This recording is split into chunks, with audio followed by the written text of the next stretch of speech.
in the country because these guys always had their hand up. And Donald Trump was always this guy. You keep your hand in the air, right? I mean, driver, we were bringing architects out to Las Vegas when we did our big hotel out there, right? 64 stories on the Strip, right across from the Wynn. Amazing building. Hey, I'll take them out. This driver, I'll take the architects out, no problem.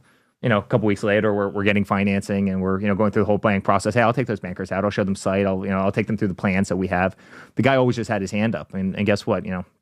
15 years later, 20 years later, he's running a several billion-dollar building that's one of the biggest in Las Vegas, and this is is a guy who really started as a driver. And it was never about the guys who graduated from Yale and Princeton. It was about the guys who worked hard, who were no BS, who were honest, who were loyal, who always had their hand up, and very different. I mean, and by the way, one other thing.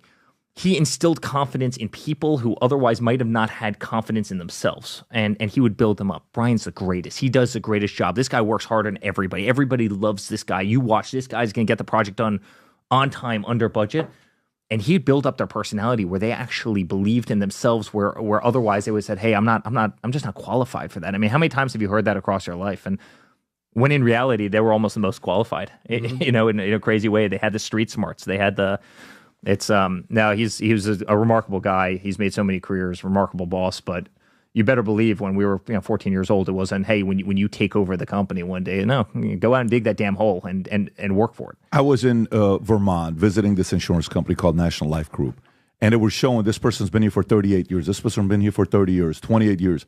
Who are some of the longest standing employees within the organization, and what are the timelines? Well, if you haven't been in our company for 20 years, you're like a junior, very, very junior paper. I mean, I always say, you make it the first year with us and we love you, you're in for life. And you walk down the hall of our company, every single person, 20 years, 25 years, 30 years. I mean, it's a remarkable thing.